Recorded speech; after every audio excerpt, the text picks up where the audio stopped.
It's a great pleasure to welcome you all this afternoon to the Atlantic Council. I'm Fred Kemp, President and CEO.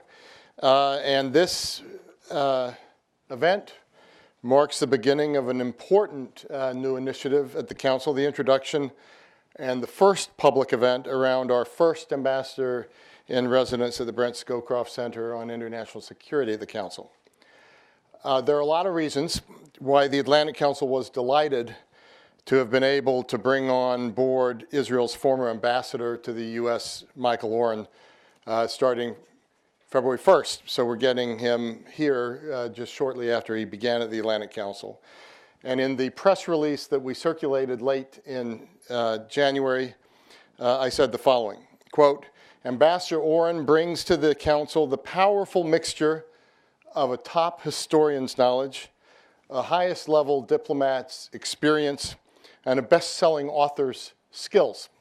And I think you'll see a taste of all of that in his opening comments and the Q&A today. He's a person who not only knows how diplomacy is done, and sometimes how diplomacy shouldn't be done, but not by him, of course, but in general in trying to solve some of the problems of the Middle East, but who also knows the historical context more richly than perhaps any ambassador I've ever known. We face a crucial moment in the history of the Middle East, and as I think you'll hear today, Ambassador Oren is a creative, sometimes provocative, out-of-the-box thinker. During his year at the Council, Ambassador Oren will address topics concerning America's future role in the Middle East, along with cutting-edge research on Israel's relationship with other regional partners. So first and foremost, please join me in welcoming Ambassador Oren. Thank you.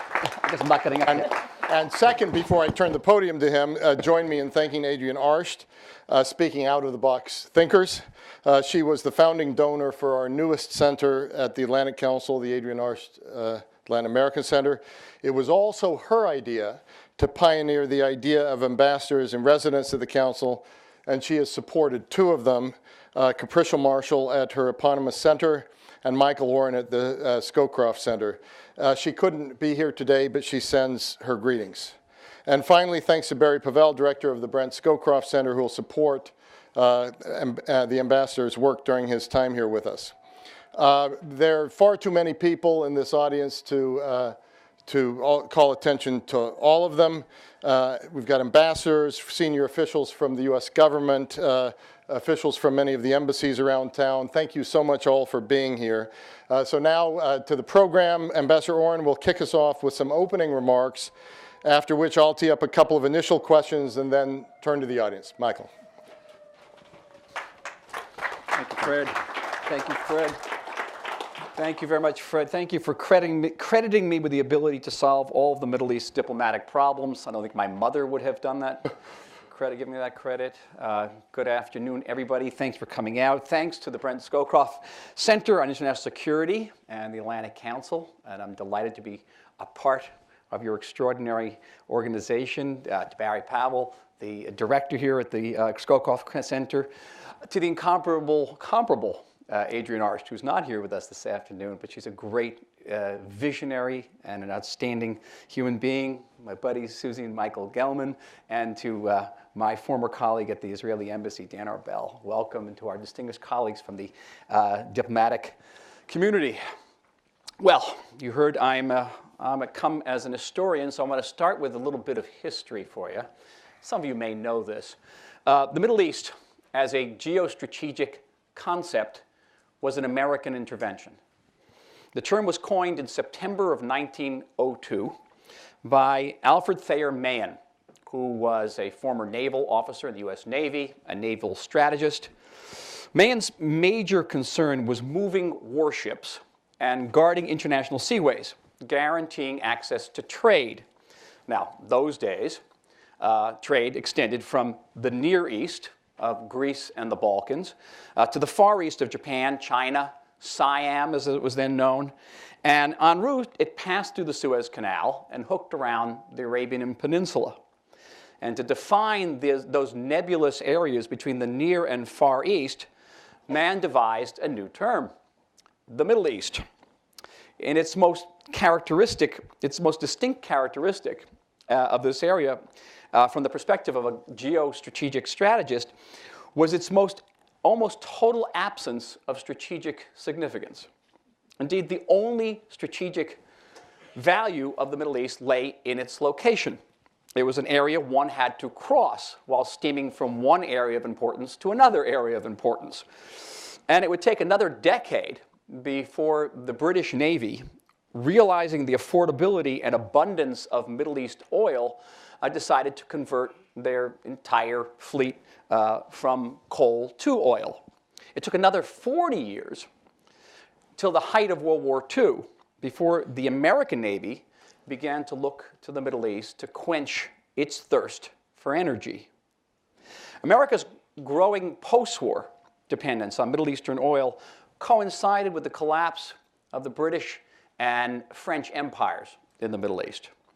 The process through which America replaced these former colonial powers took place over a very short period of time. You could trace it from the enunciation of the Truman Doctrine in 1947 to the Suez Crisis in 1956.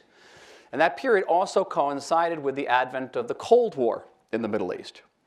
And just as Britain and France back in the 1850s joined to stave off Russian encroachments in the Crimea into the Middle East, so too did the United States a century later labor to prevent Soviet encroachments in the Middle East. But the lines in the Middle East Cold War were never completely and fully drawn. On one level, there were the pro-American, mostly traditional monarchies versus the radical states of Egypt, Iraq, Syria, Algeria, Yemen, and Libya.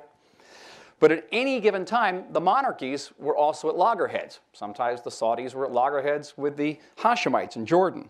And the radicals themselves were divided by bitter rivalries. The Arab-Israeli conflict also cut across these lines, though in theory it was a proxy war between the United States and the Soviet Union, with the United States supporting Israel, the Soviet Union supporting the Arab side.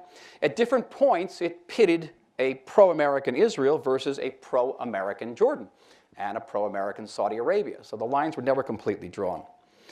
And yet it was the Arab-Israeli War of 1973 that enabled Secretary of State Henry Kissinger, with singular vision and drive, to lay the foundations of what we can today call, in retrospect, the Pax Americana.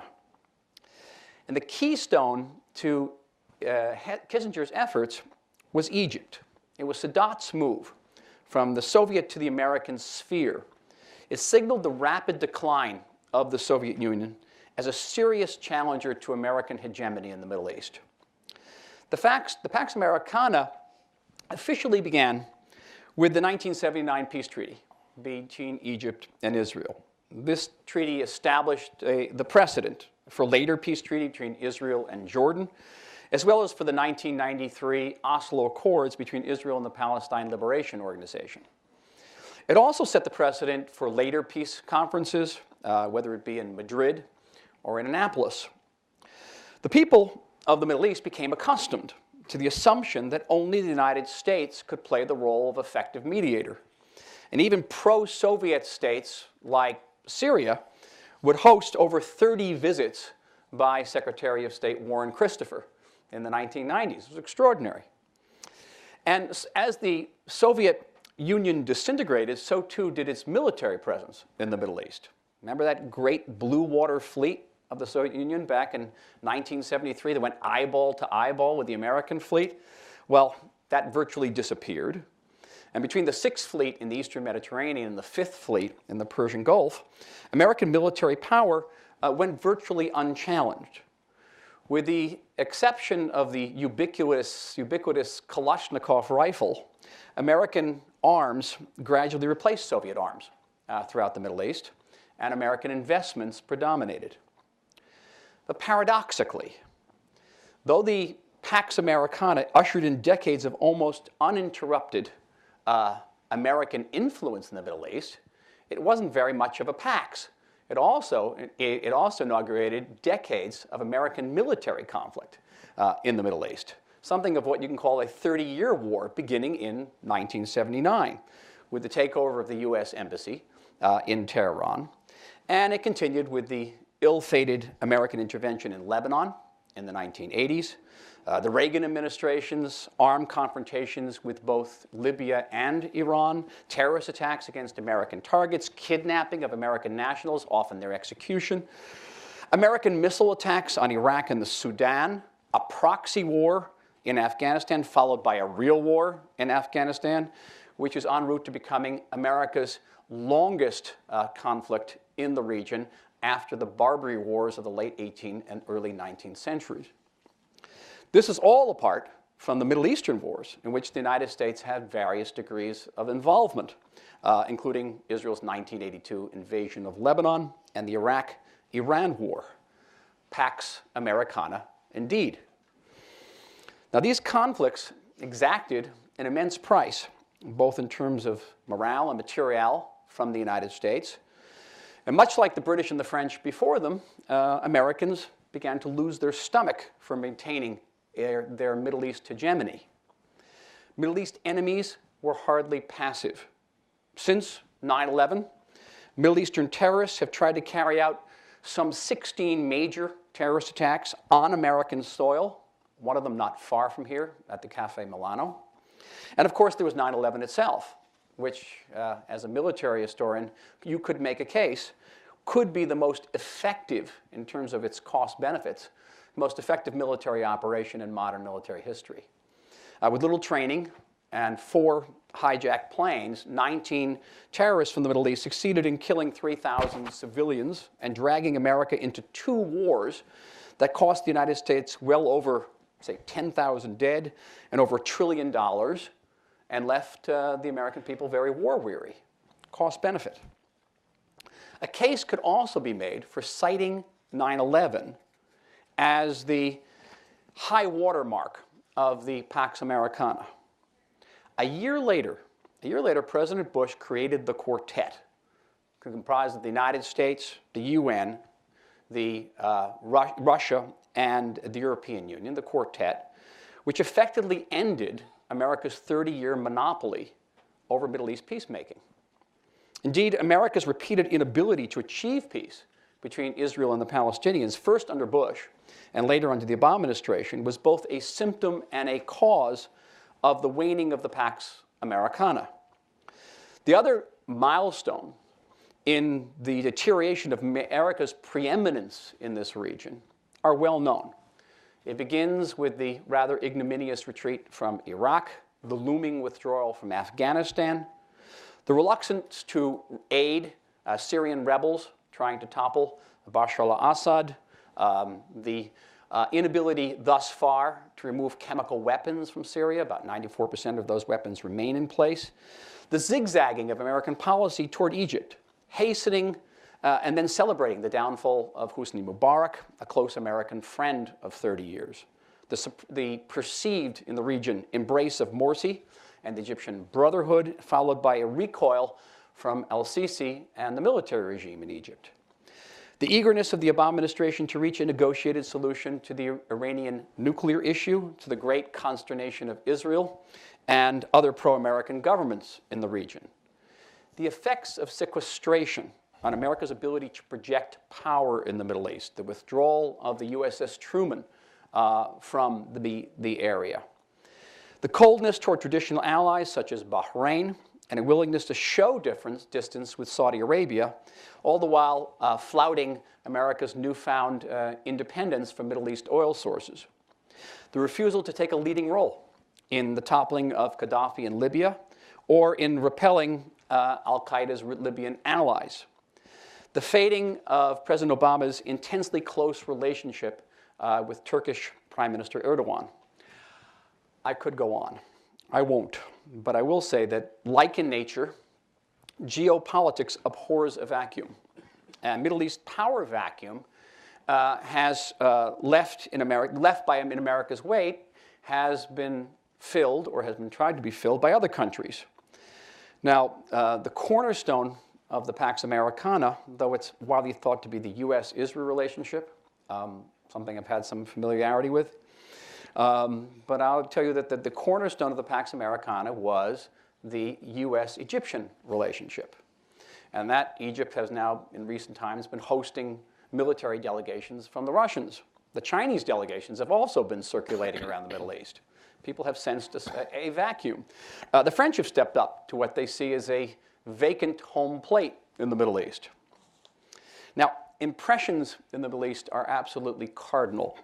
And the peoples of the region, if we were to poll them, they're not going to agree on anything. But I'm willing to wager that if you were to ask Sunnis, Shiites, Iranians, Israelis, Druze, they would overwhelmingly agree with the proposition that America's power in the Middle East is on the wane, and that the age of American preeminence is over.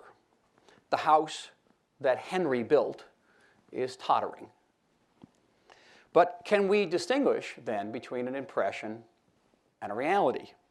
Is America's sun in the Middle East indeed setting? And here the answer has to be far more nuanced.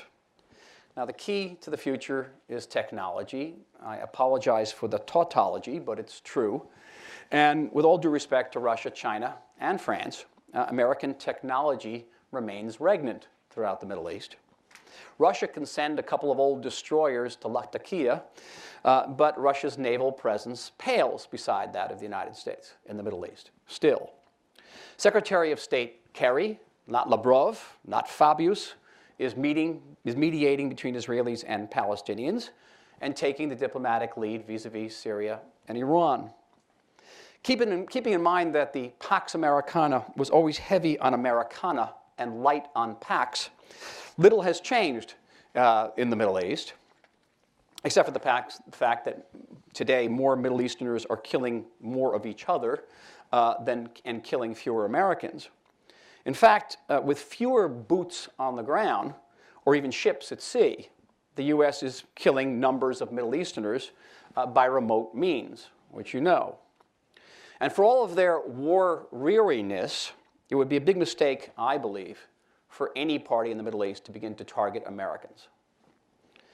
In short, it is surely premature to speak of a Pax Americana, post-Pax Americana in the Middle East, but it is not too early, I think, to speak of a post-Middle East America, distinguish between the two, an America that will seek to streamline its commitments in the region, to revisit old alliances while seeking new ones, an America that will balk at acting at the Middle East as the Middle East's exclusive or even primary policeman and fireman.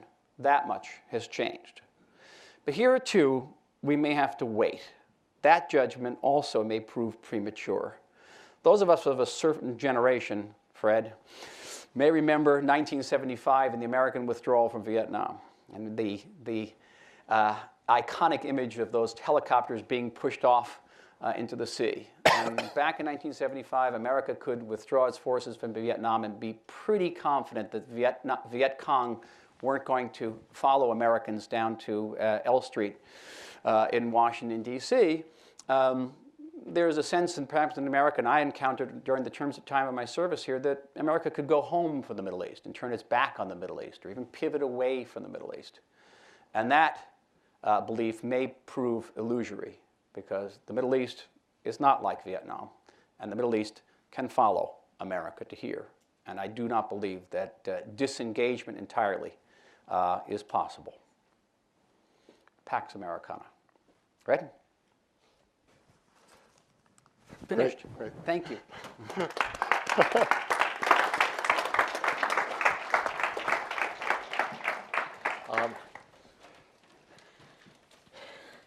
Wonderful introductory remarks, a lot of meat to dig into and follow up on. I will come back to post-Pax Americana and post-Middle East America and come back to that. Before I do that, however, as much as you've gone into history in your remarks, some people in the audience might not know that you've gone even further back in history of the United States and the Middle East, going back to 1776.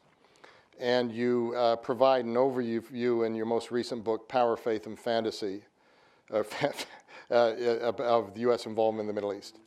I wonder if you can go into that in sort of a Cliff Notes version here. It's 700 pages. Yeah, that's why I asked Notes for will be 200 That's pages. why I asked for the Cliff Notes version. Well, maybe even a Cliff Notes of the Cliff Notes. But this comparative analysis between Middle East and the founding of the United States and how the U.S. development has influenced the Middle East development, and at some point, I think we'll also get into what that has to do with the Civil War and the Statue of Liberty. But let's start with the overview first. The overview is America and the Middle East have had profound impacts in shaping one another. The Middle East was fundamentally involved in the founding of the American Constitution.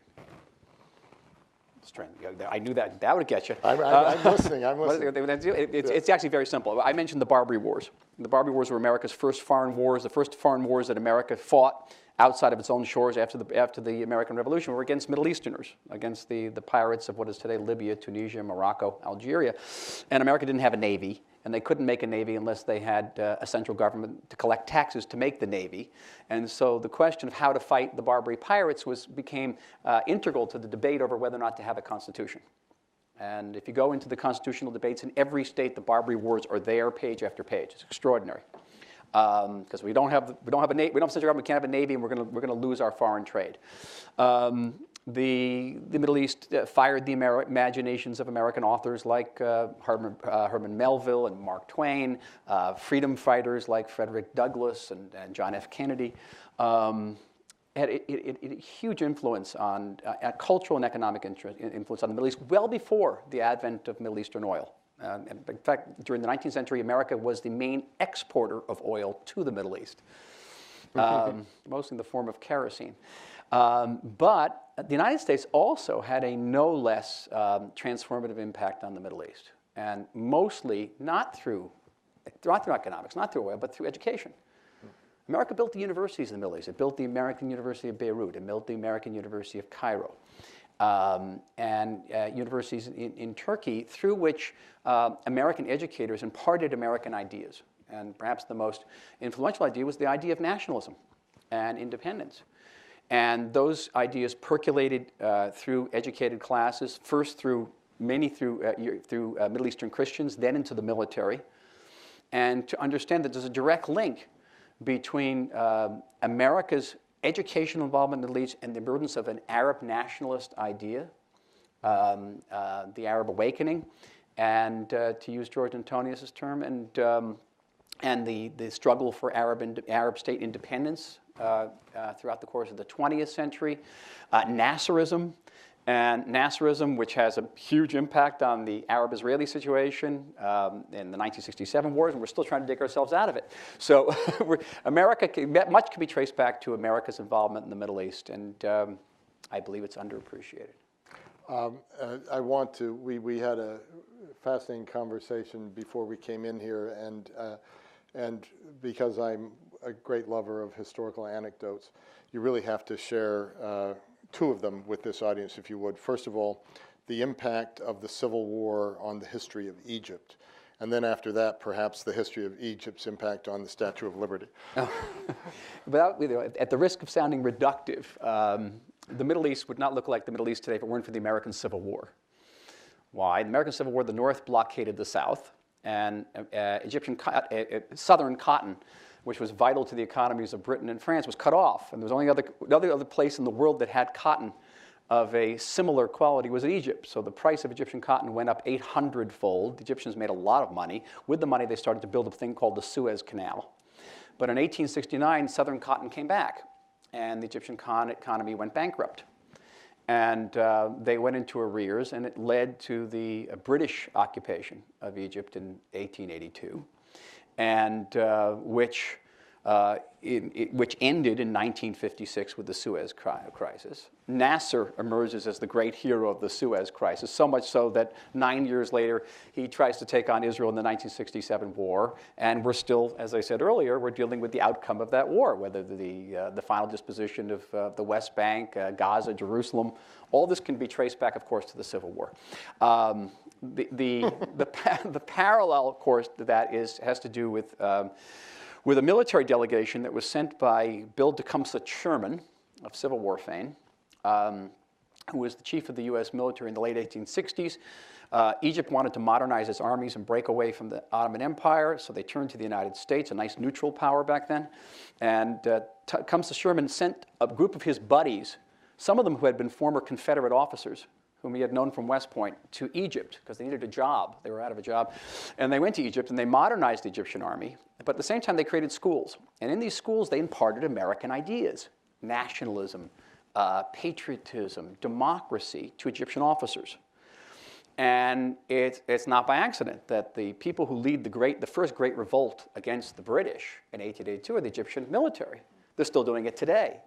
I'll probably disturb people by saying you can trace al-Sisi back to American involvement in the late 1860s in Egypt. Talk about reductionism. But Egypt went bankrupt, as I said, in 1869 because of the return of Southern cotton. They had planned not only to open the Suez Canal, but to put a beautiful statue at its entrance. And the statue showed a veiled Arab woman holding a torch. You can see the designs from it. They took on a brilliant French sculptor named Bartholdi to do this. And then they ran out of money. And Bartholdi still had the design, so he was able to sell it to some Frenchmen who gave it to the United States. And they brought it to New York, to an island out at the entrance to New York Harbor. But they didn't have anybody to put it together because it was built by Eiffel and it came in many parts. And so Bartholdi remembered all these American engineers, these former Civil War officers who he had met in Egypt. And he brought them back from Egypt to put together the Statue of Liberty. So the Statue of Liberty's concept and its construction were both related to America's involvement in the Middle East. So I just want to give you, I just wanted to give you a little bit of a taste of what we've opened up the Atlantic Council to in terms of thinking. And now that I'm not ambassador, I can hawk my own books. So available at fabulously reduced rates. Well, Power, Faith, and Fantasy. I'm sure the Amazon numbers are going up even as we speak. So I wouldn't mind fast forwarding a little bit now to your comments on post-Middle East America. And I have a couple of questions, I'll go to the audience, and maybe we'll go back and forth between the audience and myself a little bit. But you talked some about energy, but perhaps you could go a little bit more deeply in the role of oil and energy in the picture that you're painting of Pax Americana in the Middle East, but also now the impact or potential impact, as you see it, of the U.S. energy revolution. As you said, the U.S. was exporting to the region, then imported from the region.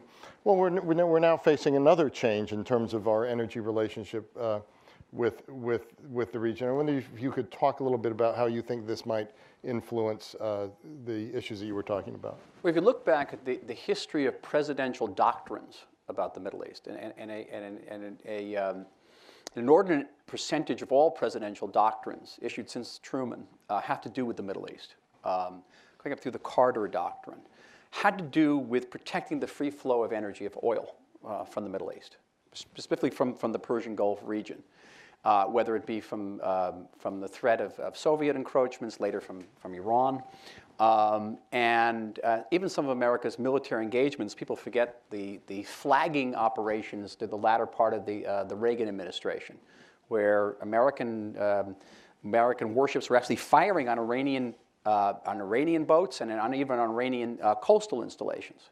Forgotten. This had to do with the protecting American energy sources. But over the course of the subsequent decades, you can actually trace it. The percentage of America's oil consumption that was imported from the Middle East decreased. I know that by the time I came on my job in 2009 as ambassador, it was down to about 11%. Very small. Today, it is almost negligible.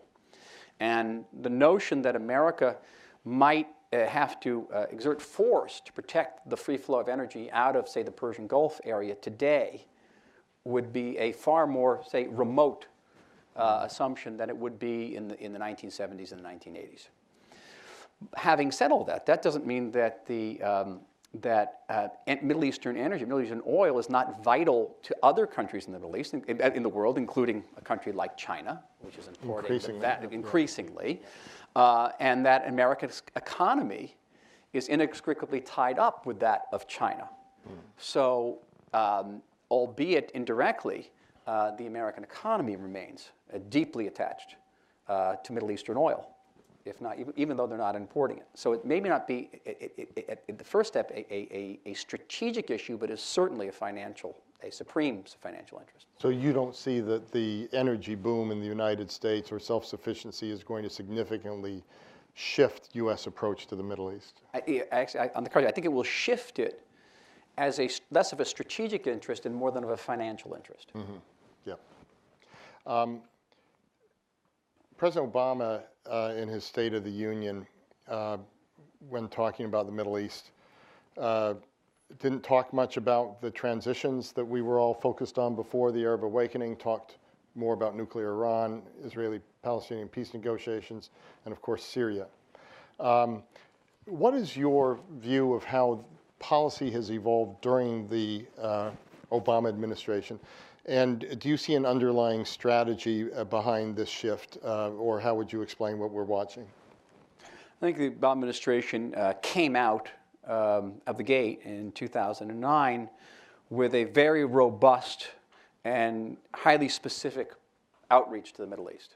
If you look back at the Cairo speech of June 2009, which in many ways was the foundational document for the Obama administration's outreach, it was perhaps the most sui generis document in the annals of American foreign policy. It is the only instance that I know of in which the President of the United States addressed the adherents of a faith, a world faith. I mean, you can't imagine the President getting up and addressing the world Methodists, or even going to Rome and addressing the world's Catholics, but he went to Cairo and addressed the world. It was addressed to the Muslim world. That in itself was highly unusual. Addressing a Muslim world and not addressing the citizens of Muslim states, I think inadvertently conformed to an Islamist notion of states being illegitimate, and there's only one truly legitimate state, which is a universal Muslim state. And that outreach, in retrospect, has proved less than successful. And you don't see many echoes of it in more recent statements by the president and by his administration.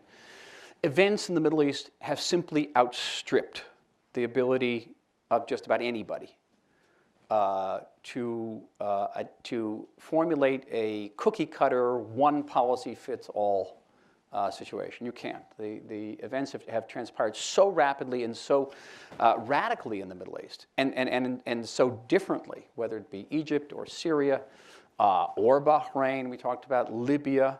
I would challenge just about anybody to try to come up with a single policy that's going to address all of these. Having said that, there's points to criticize various aspects of the policy, whether it be in Syria or Egypt. In retrospect, in terms of America's image in the Middle East, there probably should have been a deeper breath taken before pressing for Mubarak's removal, and try to do it in a more gradual way. I wonder whether today there's thinking back, well, if America had been involved in Syria at an earlier stage, perhaps the jihadist imprint would have been preempted, would have been lessened. But all that is what they call, not in the Middle East, but in the United States, Monday morning quarterbacking. So, well, let's do. It's Monday, and we're looking to Saturday. So let's look actually ahead. What's at stake in our, and then after this question, I'll turn to the audience and pick up what people in the audience have on their mind. What's at stake in the negotiations with Iran for the region, for the United States, for Israel? And I know that's a big, broad question. I'll let you narrow it down. But I'm just wondering, from your standpoint and with the view, your historical view, what's at stake in these talks? Everything. Everything. It's the future of the Middle East. There is are we now at the tectonic shift point where, again, whether we're in a post-Pax Americana mode, do the negotiations implicitly recognize a certain hegemonic role for Iran in the region? And what would that hegemonic role look like from an Israeli perspective, from the perspective of most Gulf countries? And today, there is a greater confluence of interest between Israel and these Gulf countries than at any time in the last 6 decades, because we agree on, say, Egypt, or they agree on the peace process, on the fundamentals of the peace process. They agree on Syria, but most of all, Israel and the Gulf countries agree on the Iranian threat. That in Iran, that maintains not a nuclear weapon, but the ability to make a nuclear weapon in a very short period of time, presents an unsustainable threat to the region, and that it's a threat that is multifaceted. It's not just the threat that of Iran being able to put a nuclear warhead atop one of the many missiles it has that can hit any capital in the region or any city. And I just watched a video clip of the Iranians put out what they would do if they were threatened by Israel and other countries, and they show Iranian missiles striking not just Israel, but striking American allies throughout the region. They're very unequivocal about this. That's, in many ways, the least of the threats. The bigger threats come in the form of providing nuclear umbrellas to terrorist organizations that could either attack Israel or other pro-American countries in the region with relative impunity, because those same leaderships are then going to have to think to themselves, well, if we strike back at Hezbollah, for example, will that then precipitate an Iranian breakout? It becomes a big part of their calculus and an immense break on latitude. But beyond that, terrorists could get access to nuclear capabilities, and you don't have to worry about rockets. You have to worry about nuclear ordnance being delivered through ship containers. That won't be traceable, or through trucks. And it's an entirely different magnitude of threat. So that's what's at stake for Israel and other countries in the region. And the big litmus is going to come. The big litmus is going to come at the end of this 6-month negotiating period, where the United States, which is a big country far away from the Middle East, not threatened with national annihilation by the Iranians, and which has immense capabilities that nobody in the region has, not even the state of Israel. Israel does not have aircraft carriers, by the way, or B-2 bombers. If the United States can strike agreement with the Iranians, Israel and the Gulf countries are going to have to ask themselves, the leaders of the countries are going to ask themselves, is this something we can live with? America may be able to live with that. Big question is, are countries in the region be able to live with that? And it's going to be a very tough decision. Can you go through 2 parts of that decision? First of all, from the Israeli standpoint, what Israel will have to measure if things go forward in this direction with the U.S., which could not just be a nuclear deal of some sort, but a normalization of relations, whatever that means. So from the Israel standpoint. And then interestingly, one of the things you're going to do at the Atlantic Council is work on the relationship between Israel and regional countries. How has this shifted already, the relationship between Israel and the Gulf? And with all the barriers to closer relations, which we know about, can those actually be removed, and could one have a step change in those relations? One would hope so. Again, the influences, those interests are very confluent today, more so than any time in the past. Whether that confluence translates into a more open sort of relationship between the two remains to be seen. Israel has had relations of one type or another with several Gulf states. Most of them are quietly pursued. But with other Gulf states, it's been a much colder distance, and the great example is Saudi Arabia, where there really hasn't been certainly no formal contact. And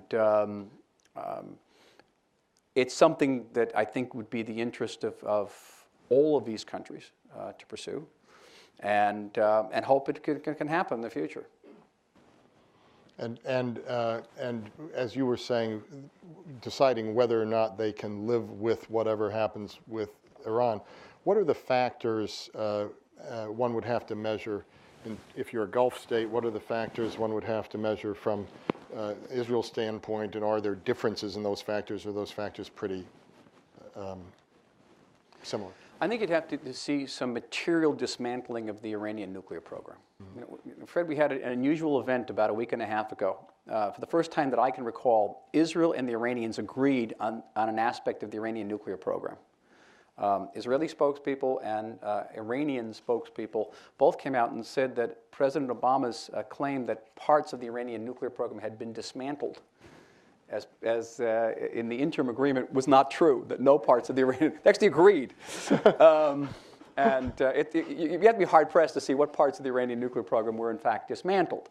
The 20% stockpile of enriched material was oxidized, or in the process of being oxidized, but that's only 180 or 185 kilograms of material. They have about 6,000 and 7,000 kilograms of low-enriched uranium, which is enough for about 4 bombs, and that's not being dismantled. And there are no facilities that are being dismantled, and there are no inspections of the military sites, of the major military sites. Now they're beginning to give an inspection of the detonator sites. But Parchin is the largest military base that remains beyond the grasp or the access of inspectors. So you'd have to see material dismantling of centrifuges. You'd have to see a shipping abroad of a large segment. Right now, formally, Israel will say all of the 3.5 to 5% stockpile. You'd have to see the shutting down of key facilities like Fordo, the cessation of work on the Arak plutonium heavy water facility. There would have to be some concrete evidence that the Iranian nuclear program has been defanged. And that would be accompanied by very rigorous and invasive inspections. So, comments, lots and lots of questions. So let me go straight out here, and then I'll try to get to everybody in the order that I've seen you all. Lou Pularisi, Energy Policy Research Foundation. I had a couple of questions. One is, if you look, I don't really think a lot of us really fully understand the technology, what's happening in North America. But we can easily get to 2020, 2025, in which OPEC excess capacity goes 7, 8, 9 million barrels a day. And there's a real problem between Iraq, Iran, and Saudi Arabia and how they divide that up. So I'm sort of curious whether you've thought about how those rivalries may take place, otherwise have a collapse in prices, and it's going to be very interesting. The second part is this problem of the appearance between the reality of U.S. strategic interest in the Persian Gulf. Because it's true that the Western Hemisphere is likely to disconnect from the crude flows, but it's also true that the Gulf's still important. And if there's a major event or disruption, prices will still go up, even in the U.S. And because of the nature of the world oil market, most of the adjustment to the world oil price will have to take place in the U.S. You know, your prices are already very high. Prices are heavily subsidized in the Middle East. And so one question I have for you as a diplomat, how do we manage this appearance versus reality? Because within the Congress, within the American political structure, we're going to hear more and more say, well, why do we need to worry about the Middle East? Right, we're disconnected. But I think we can make a strong case we should. Mm-hmm. But how you manage that political phenomena is of great interest. I'll give a very short answer. I agree. Probably the shortest answer I've given in weeks. I agree with you. I've spoken mostly tonight about impressions of American power and a willingness to project power in the Middle East, but there's also impressions in the United States as well. I mentioned one at the end, there's an impression that you can go home. You can push the helicopters over the side and go home, which I think is an illusion. But there's also an illusion, and I think you're absolutely right, that the security and strategic aspects of the flow of Middle Eastern oil will not impact America's economy and also impact America strategically. Even though America's dependent on Middle Eastern oil is very much on the wane. Thanks, Luke. Please, here and then there, and then to the side. So 1, 2, 3, please. Thank you. Thank you, Ambassador. Jeff Steinberg. I'd like to suggest a maybe slightly different narrative as to what's going on with the U.S. policy in the Middle East right now and get your thoughts on it. Have we possibly come to the point where we've got to basically face up to a number of strategic errors that were made in shaping U.S. policy? Did we fail to see the long-term dangers of the spread of neo-Salafism in a non-terrorist form and miss the significance of that? Did we have an overly optimistic and basically false notion of the role that the Muslim Brotherhood might play as a reform faction within political Islam? And is there also some kind of possible rethink about the actual viability of being able to achieve through diplomatic means a just two-state solution to the Israel-Palestine issue? Of course, you know as a historian that at the time of the Truman administration recognition of Israel, Secretary of State Marshall and the Joint Chiefs of Staff warned about the dangers of partition and envisioned the United States role being reduced to a military presence and losing a lot of leverage. So my question is the U.S. possibly going through a kind of correction of some deep and fundamental misjudgments that formed U.S. policy over a period of time, and maybe we're doing some correctives to come back and try something better? Within the answer to the first part of that, perhaps you could take a crack at future of political Islam. We're seeing a difference in Tunisia, Egypt,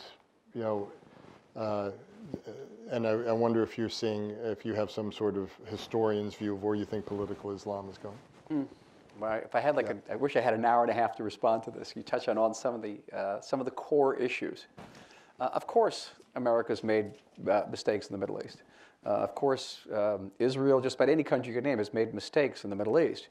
And probably the biggest problem is being able to view the Middle East not from the outside but from the inside.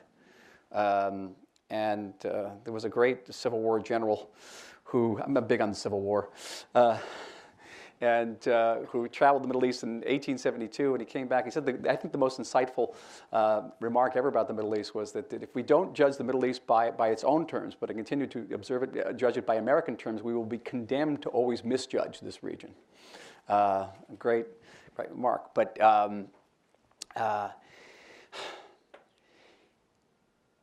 I want to respond on several levels.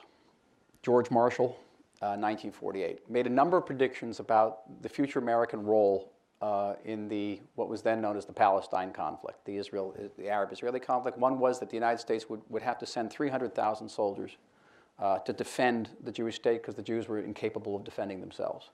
That the Arabs would cut off oil to the west and that Western Europe would fall to the Soviet Union. And that the Jewish state would emerge as a Bolshevik state and would be aligned with the Soviet Union. All three of those major predictions were wrong, for starters. And you can make a very strong case that rather than diminishing American influence in the Middle East, in fact, America's involvement in the Israel-Palestinian or the Israel-Arab conflict has actually enhanced America's standing in the Middle East. To this day, it's only the United States that can mediate there. Nobody else can. So you can actually turn that argument on its head. Did the United States underestimate the impact of political Salafism or political Islam? Yes, and it's not just America. There's a strong tendency among, particularly in the American press, to downplay the emotional and intellectual power of Islam. There's a basic sort of journalistic narrative in the United States that people turn to Islam only out of despair, and not that they turn to Islam because it imparts positive values and a sense of meaning in life, and it's always downplayed. But beyond that, every administration comes into office with its own worldview. The Obama administration came in, and again, I go back to the Cairo speech. Always go back to the Cairo speech. President Obama is addressing the Muslim world and says, you can be authentically Muslim. Be authentically Muslim. It's good to be authentically Muslim. But if you're authentically Muslim and democratic and observe democratic norms, then we have the basis for a strong alliance and a new relationship. And look at the Middle Eastern leaders to whom the president reached out in a significant way. Erdogan, Morsi. Who were these people? They were people who had authentic Islamic roots, had been elected democratically, very much conform with the image of the Cairo speech. Was it a good decision? Maybe too early to tell. It's like the French Revolution. It's too early to know whether it's successful. But it was the administration's approach, and I think the administration's reaction to al-Sisi was very significant in that way. I really can go on about this. I'll conclude with one small anecdote. As ambassador, you always get asked pretty much the same questions in any audience. You want to be asked about settlements, about Jerusalem policy, what is Israel's policy on Iran. Toward the end of my term, someone asked me a question I never received before, and for a while it took me aback. It says, what is more difficult, explaining America to Israelis or Israelis to Americans? I know Don Arbel will say, I know exactly the answer. Any Israeli diplomat who's ever served here will have the same answer. It is much more difficult to explain America to Israelis. And because Americans basically get Israel, except for difficult questions, complex questions like settlements. They get countries defending itself. It's a Western-style democracy. We get it.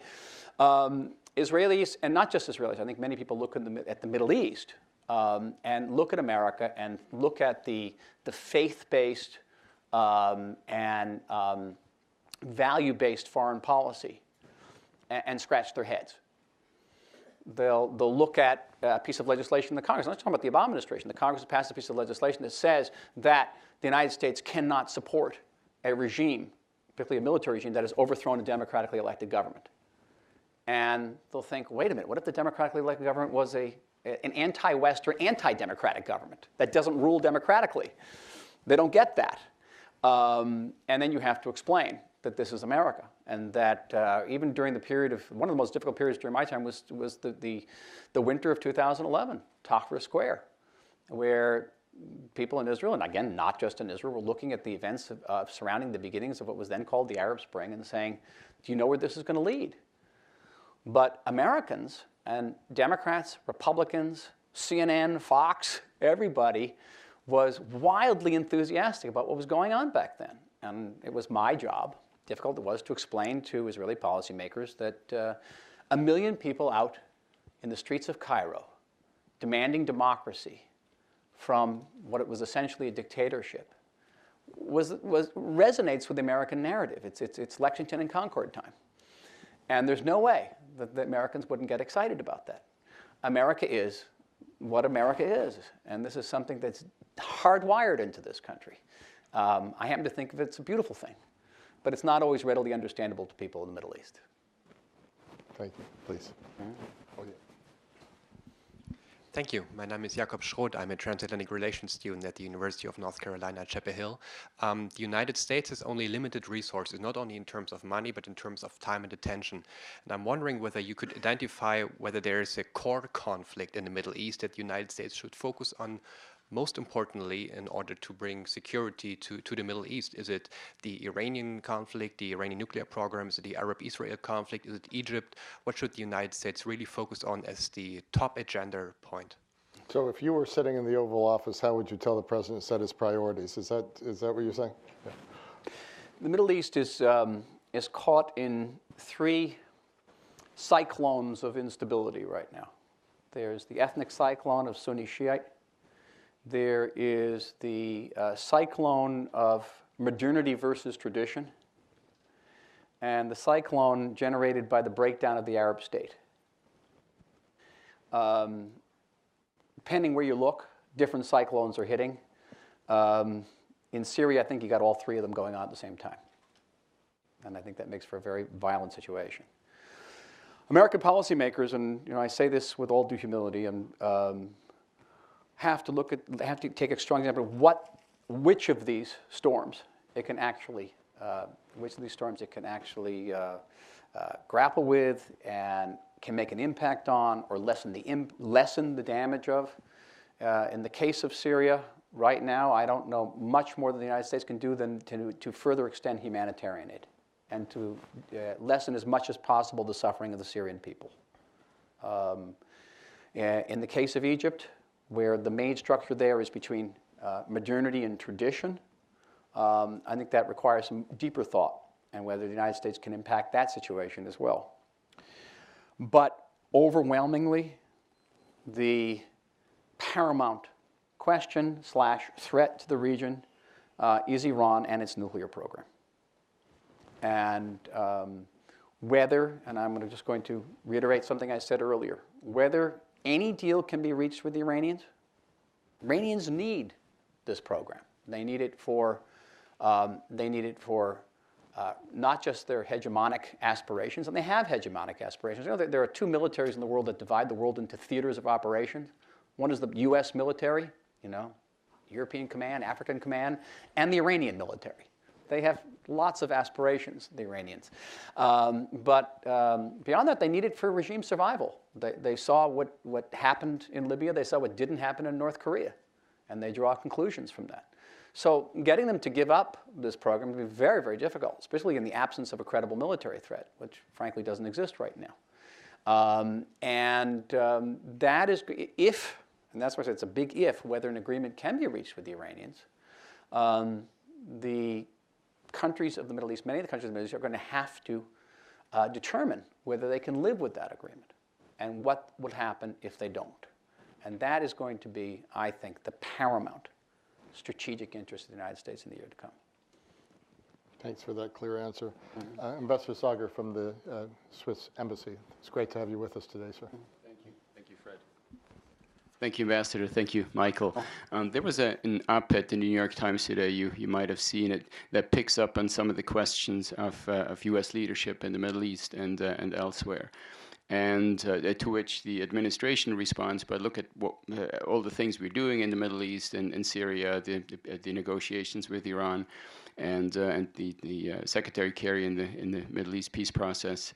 But the contention or the thesis of the author of the op-ed is that if you're not willing to project power, then your diplomatic efforts may not be taken all that seriously.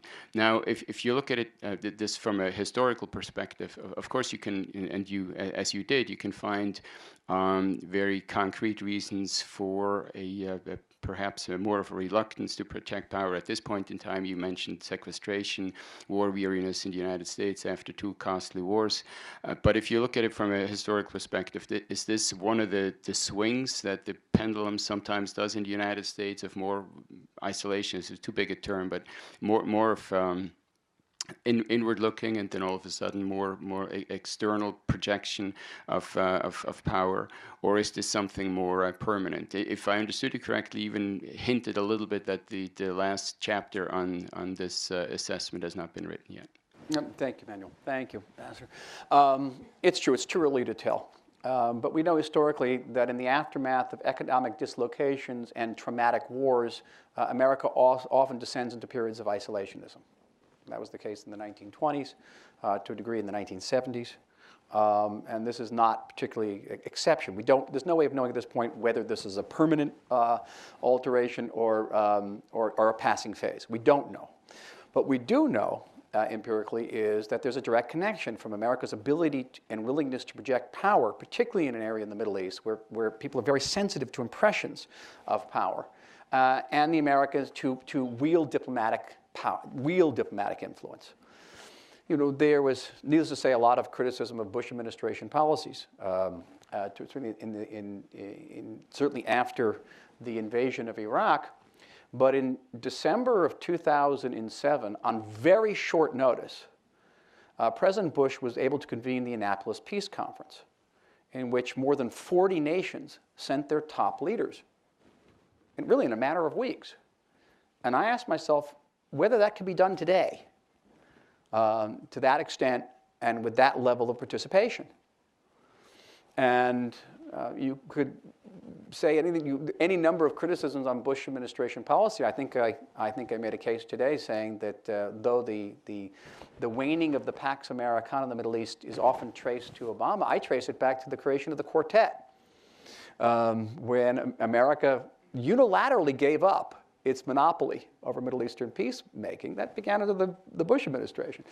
The fact is that Bush was very willing to use power and military power on a massive scale in the Middle East.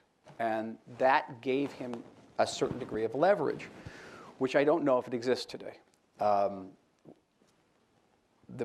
Certainly the most emphatic example I can give you is what transpired last summer, or didn't transpire, surrounding the chemical arsenal in Syria, where the president came out and said he was going to use force, and the secretary said it was going to be a very small use of force, and then it turned out that he went back to Congress, and initially the administration was very sanguine about congressional support for this, but phone calls in both houses and both parties were running something like 500 to 1 against.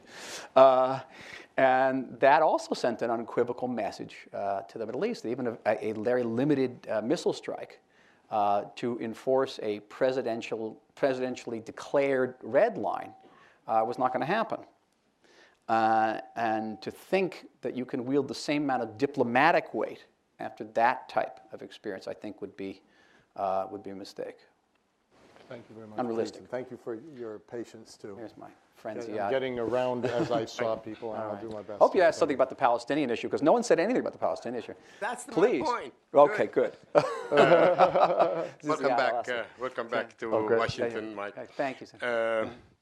It is really a statement of the time, and it's nevertheless fascinating that you went through the whole discourse of yours without really mentioning much about the Palestine-Israel conflict, even omitting the only part of the U.S. policy that is intensely engaged in the Middle East at this time with negotiations over Palestine-Israel.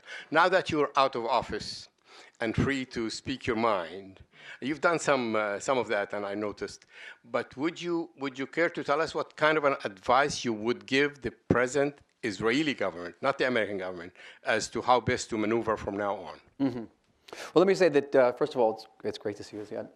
I mentioned that the inability of the United States to bring about a resolution of the Israel-Palestine conflict, or even aspects of it. I know that Palestinians were particularly frustrated with the inability of the administration to maintain the settlement freeze back in 2010, has also impaired America's influence and helped and contributed to the image of a waning Pax Americana in the Middle East. That I did mention. What I would recommend to the Israeli government, is avoid policy steps that would impair Israel's image, not just in the Middle East but in the world, and among segments of the American public opinion, to do the utmost to try to exhaust all diplomatic options to try to achieve peace with the Palestinians. If that fails, to consider measures in the event of an inability of both sides to reach a negotiated permanent two-state solution, to think about ways in which of altering the status quo, perhaps even unilaterally. Alas, unilateralism has gotten a bad name since Israel's withdrawal from Gaza in 2005, and to a large extent, legitimately acquired bad name. There were many mistakes made back then. But that doesn't mean that if Palestinian leaders, and I think that they have to make some immensely painful concessions, I in no ways minimize the concessions that Palestinians have to make. Israel has to make major concessions and take risks. If that proves incapable, I think that Israel can take measures that will minimize the damage to its international, its reputation, maintain Israel's identity as a democratic and Jewish state, and also enable us to protect ourselves in case the situation in the Middle East, in the West Bank or elsewhere, further deteriorates. Thank you for that question and the answer. This gentleman here, and then there, and then here. Again, I'm doing my best to have where I've seen people and the order I've seen people. Ken Meyercord, World Docs. Don't you think it would help in dealing with the Iranian nuclear program if Israel admitted it doesn't have any nuclear weapons? Israel admits that it doesn't have any nuclear weapons. I think you read it back. If Israel will admit. Israel, yeah, I'm correcting the negative. Israel's policy going back 50 years is that it will not be the first country to introduce nuclear weaponry into the Middle East. And I think there's no chance that Israel's policy is going to change in that way. But I actually don't see the relevance of the question. Why? America has maybe thousands of nuclear weapons. It didn't protect the United States on 9/11. And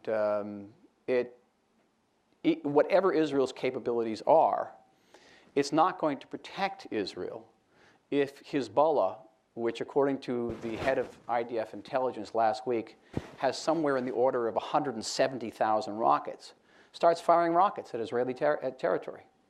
What are Israeli capabilities in that field that are going to make any difference at all? Israel is a tiny country, and all talks of Cold War sort of calculi of mutually assured destruction are completely irrelevant to Israel, and especially they're dealing with a government in Tehran, which I don't think is rational in the way even the Soviet government was during the Cold War. So the question, I guess my answer to you is no, that it won't make any difference, and I don't think it's going to happen anyway. Thank you. Please. I'm sorry. I thought there was. I saw the woman there had a question. Thank you. Samah Alphonse, Arab League. Actually, I have two questions. They are quite interrelated. Let me take you back to when you mentioned that the involvement of the United States in the Middle East might not be all bad, like it made her the only mediator in the area and in the Palestinian-Israeli conflict. And it could be taken as positive, not negative, because they are the only player and able to mediate.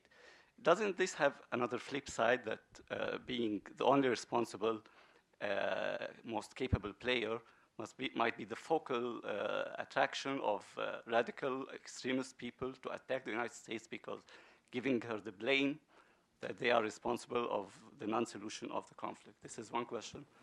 The other is, what would you see more immediate threat to Israel now? Is it the what's called Arab Spring or the uprising in the area with some faith-based or radical-based popularity in the area, which could be a threat to Israel at some extent, or the Iranian threat?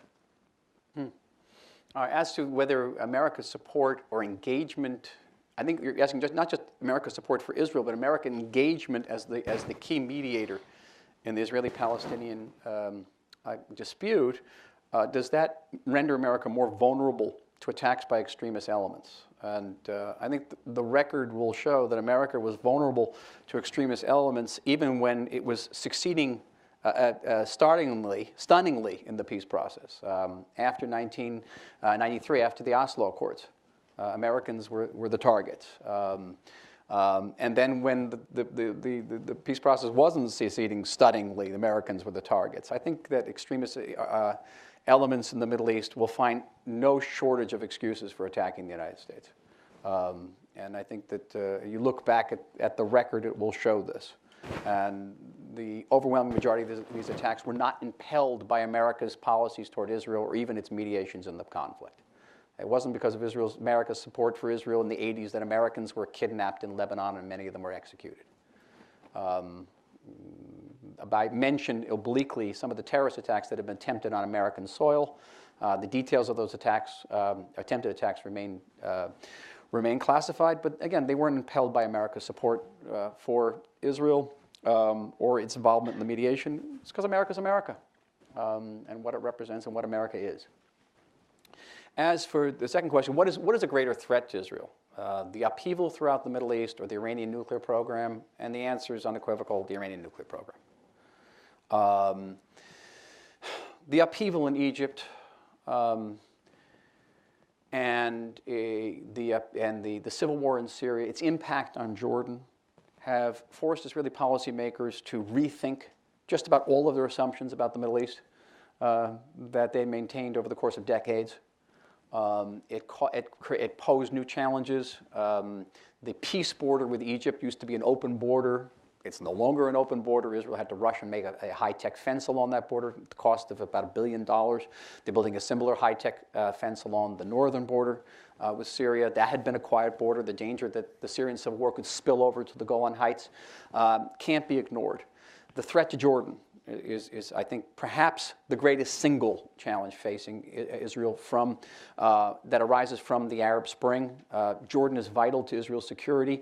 Israel's security border is not the Israeli-Jordanian border, it's the Jordanian-Iraqi border. Among other things, Jordan is what keeps Iraq and Iran out of Israel's backyard. And that is very important. But all of that pales compared to the possibility that a regime that is on the record saying that the destruction of this state is part and parcel of its raison d'etre, and that it's going to acquire military nuclear capabilities, and those nuclear capabilities can be made accessible and available to terrorist groups. It can trigger a nuclear arms race in the Middle East in which Egypt, Saudi Arabia are going to get nuclear weapons, and Israel's going to find itself inhabiting a profoundly unstable nuclear Middle East. Won't be worrying about chemical arsenals, we're worrying about nuclear arsenals. All of that so overshadows anything that has occurred since the winter of 2011. Thank you, Mr. Oren. Please, and let's take these last two questions, and I'll take them one after another, and then we'll be out of time. Thank you. Mr. Ambassador, following on your answer to Ziad's question about what advice you would give the Israeli government in the peace negotiations now, do you think the Israeli government is pursuing these negotiations with an actual goal of a peace deal? And do you think the same is true for the Palestinian leadership? In other words, do they really actually want a deal to come out of this, or is their value simply in having the conversation and acceding to Kerry's request or demand that they do? No, I can only say that... Let me pick up the last. Well, let's go ahead. Please go ahead. No, let's pick up this last question here. Thank you. Yeah. Could you wait just for the... Here we go. Peter Sharp. Sorry. Peter Sharpman, Miner Corporation. You spoke at the beginning of the impact of events on the United States. How would you answer the question put in the following way? What has hegemony without peace done for U.S. interests in the past 50 years? What has hegemony without peace done? Okay. Let me go back to the question about Israel, Palestinians. As ambassador, I participated in many of the rounds of the peace talks, certainly all of the meetings between Prime Minister Netanyahu and President Obama, virtually all the meetings between the Prime Minister and Secretary of State Clinton, later Secretary of State Kerry. I can only assure you in the most emphatic terms that yes, the Israeli government, certainly the Prime Minister, is committed to moving ahead to peace and reaching a peace agreement. Understand the price, but there are certain points where the price becomes prohibitive. And Netanyahu has also been very clear about what he said, what he believes would constitute a prohibitive price.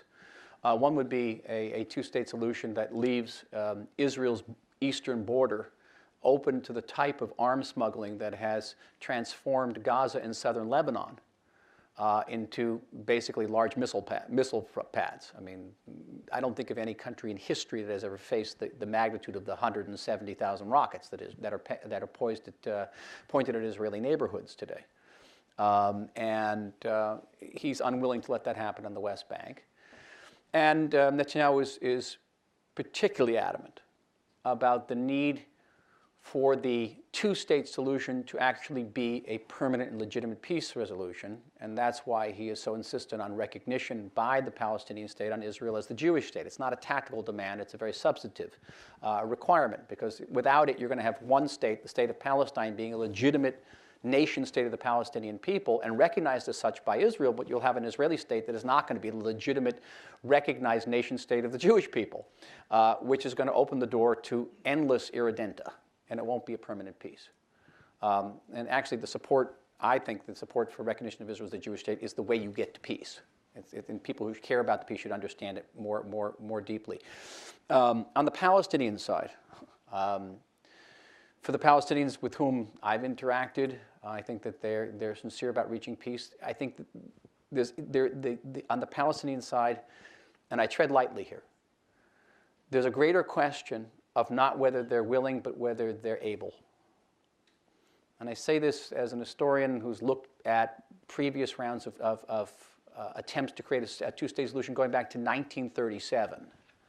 The history keeps repeating itself here. The Palestinians were offered a state in 37, 47, 2000, 2008. You can even make a case that Carter offered them a good state in 1979. Israel offered to create an autonomous Palestinian entity in the West Bank after the Six-Day War. Each time, there were no shortage of Palestinians who thought that this was a good idea, and we'd like to be able to do this. But they were unable to deliver because they didn't represent the majority, or because, I think more frequently, they were threatened. The best example I can give you was, I looked at the records in a book I wrote about the Six-Day War, about the summer of 1967, where Israel sent out about 80 researchers to canvass opinions in the West Bank about the possibility of creating this autonomous Palestinian entity there. And almost all the Palestinian notables said to the Israeli interviewers, we'd love to have this, but if we sign on the dotted line with you, the radicals will kill us. And the radical they mentioned by name was a gentleman by the name of Yasser Arafat.